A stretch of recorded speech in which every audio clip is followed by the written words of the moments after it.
సప్తవర్ణాల సమ్మేళనం హోళీ. మిఠాయిల్లో రారాజు మన ఆలి. అకేషన్ ఏదైనా ఆలి మిఠాయిలతోనే. ఎంతో మంది ఈ కార్యక్రమం విజయవంతం అవడానికి కోసం కృషి చేశారు. జయకేతనం అంటే మరొకసారి మనకు ఆ ధైర్యం నింపే విధంగా, మరొకసారి మనలో ఆ ఎనర్జీ నింపే విధంగా, జన సైనికుడు అంటే సామాన్యుడు కాదు. జన సైనికుడు అంటే ఒక గోల్డెన్ హార్ట్ ఉన్న వ్యక్తి, పెద్ద మనసున్న వ్యక్తి, అవమానాలను కూడా అధిగమించి పవన్ కళ్యాణ్ గారితో నడిచిన వ్యక్తి. అటువంటి వ్యక్తుల్ని మనం అందరం కూడా ఈ సందర్భంగా గౌరవించుకుంటూ, ఈ సభ నిర్వహణలో చాలామంది మన నాయకులు కష్టపడి పనిచేశారు. 14 కమిటీలు వేశాం. దాదాపు 500 మంది రాత్రింబగలు అహర్నిశలు కృషి చేశారు. వారందరికీ కూడా మనస్ఫూర్తిగా ధన్యవాదాలు. అదేవిధంగా మనం ఈరోజు ఈ స్థలంలో నిర్వహించుకుంటున్నామంటే ఆ స్థలదాత వారి కుటుంబ సభ్యులకి సహకరించినందుకు, ఇంత అద్భుతమైన సభ మనం నిర్వహించుకుంటున్నందుకు ప్రత్యేకంగా వారికి ధన్యవాదాలు. ఈ ప్రాంత చరిత్ర గురించి పవన్ కళ్యాణ్ గారు ఖచ్చితంగా మన భావితరాలకు చెప్పమన్నారు. అందుకోసమే 3 ద్వారాలు మనం ఏర్పాటు చేశాం. ఎవరు కూడా ఆకలితో ఉండకూడదనే స్ఫూర్తి డొక్కా సీతమ్మ గారిది. అదేవిధంగా పిఠాపురం మహారాజు గారు, రాజా బహదూర్ గారు, ఆయన ఈ ప్రాంతంలో ఆయన చేసిన దానాలు, ఆయన చేసిన త్యాగాలు సమాజానికి ఏ విధంగా ఉపయోగపడ్డారో ఆయన గురించి కూడా మనం ఈ సందర్భంలో గుర్తు చేసుకోవాలి. వీటితో పాటు సత్యలింగం నాయకర్ గారు ఎంతో అద్భుతంగా కాలేజీలు ఏర్పాటు చేసి ప్రతి బిడ్డకి ఒక అద్భుతమైన భవిష్యత్తు ఉండాలని వాళ్ళు చేసిన ఆలోచనల్ని మనందరం కూడా ఈ సందర్భంగా గుర్తు తెచ్చుకోవాలి. అదేవిధంగా మన పోలీస్ శాఖ గతంలో మనకి చుక్కలు చూపించారు. వీళ్ళు ఎక్కడ సభ నిర్వహించాలన్నా మేము పడిన కష్టాలు మామూలు కాదు. ఎన్నిసార్లు మొత్తుకున్నా, ఎన్నిసార్లు పర్మిషన్లు అప్లై చేసినా 12 గంటల ముందు, 14 గంటల ముందు ఒక చీటీ రాసి 9 ముగియాలి మీ సభనని చెప్పి ఆక్షేపణలు కూడా పెట్టేవాళ్ళు. కానీ ఈ సందర్భంలో జిల్లా ఎస్పీ గారికి, ఐజీ గారికి, డీజీపీ గారికి, ఇక్కడ పనిచేసిన ప్రతి ఒక్క కానిస్టేబుల్కి, సర్కిల్ ఇన్స్పెక్టర్లకి, ఎస్ఐలకి జనసేన పార్టీ తరఫున, మా పార్టీ అధ్యక్షులు పవన్ కళ్యాణ్ గారి తరఫున మనస్ఫూర్తిగా సహకరించినందుకు మీ అందరికీ కూడా ధన్యవాదాలు.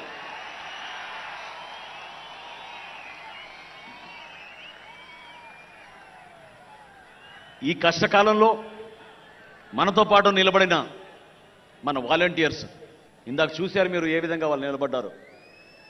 జనసేన పార్టీ ఈరోజు మీటింగ్లు జరుపుకుంటున్నామంటే, ఒక డిసిప్లిన్ విధానంలో జరుపుకుంటున్నామంటే, పాపం వాళ్ళకి గాయాలైనా కూడా, కాళ్ళు బెనికినా కూడా, చేతికి ఫ్రాక్చర్లు అయినా కూడా వాళ్ళు నిలబడి మీకు సేవ చేయాలనే ఆలోచనతోటి మన వాలంటీర్స్ నిలబడ్డారు.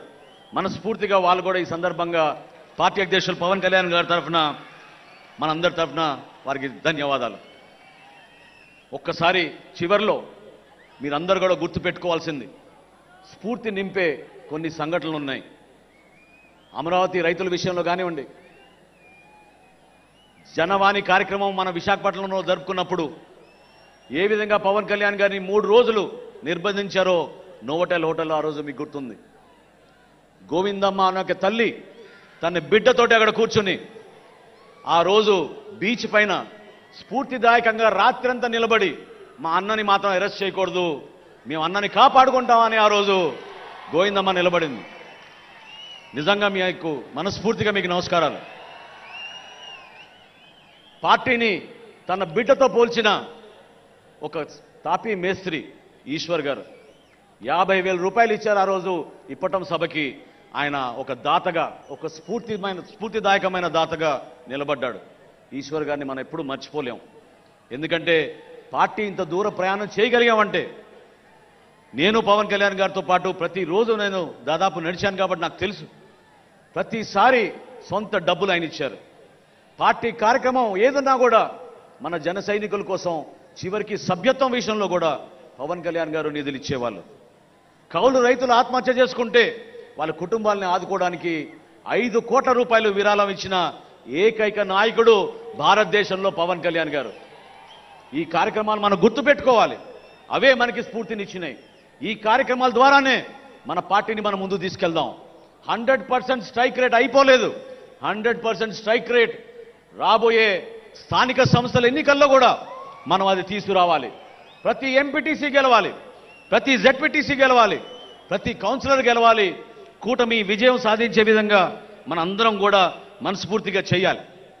చివరిలో రేపటి రోజున పవన్ కళ్యాణ్ గారి కోరికది, మీరందరూ కూడా నిలబడతారని నేను ఆశిస్తున్నాను.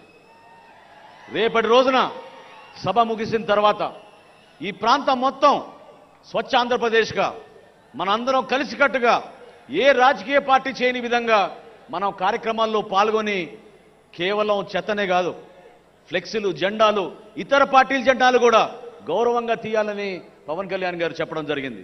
దాన్ని మనం నిలబెట్టుకుందాం. పిఠాపురం ప్రజలకి మరొకసారి నేను మనస్ఫూర్తిగా ఒక అద్భుతమైన విజయం అందించినందుకు పవన్ కళ్యాణ్ గారిని ఈ విధంగా రాష్ట్రానికి ఉప ముఖ్యమంత్రిగా చేసినందుకు వారికి ప్రత్యేకంగా ధన్యవాదాలు తెలుపుతూ, కూటమి ప్రభుత్వంలో మనకున్న బాధ్యతని మీరు నిలబెట్టండి, కలిసి పనిచేద్దాం. ఈ జనసేన పార్టీ ప్రజల కోసం నిలబడుతుందని ఈ సందర్భంగా తెలుపుకుంటూ, నాకు ఈ అవకాశం కల్పించిన పార్టీ అధ్యక్షులు పవన్ కళ్యాణ్ గారికి మనస్ఫూర్తిగా ధన్యవాదాలు తెలుపుకుంటూ సెలవు తీసుకుంటున్నాను. జై జనసేన, జై జనసేన. సుమన్ టీవీలో మీ పర్సనల్ అండ్ బిజినెస్ ప్రమోషన్స్ కోసం కింది నెంబర్కి కాంటాక్ట్ చేయండి.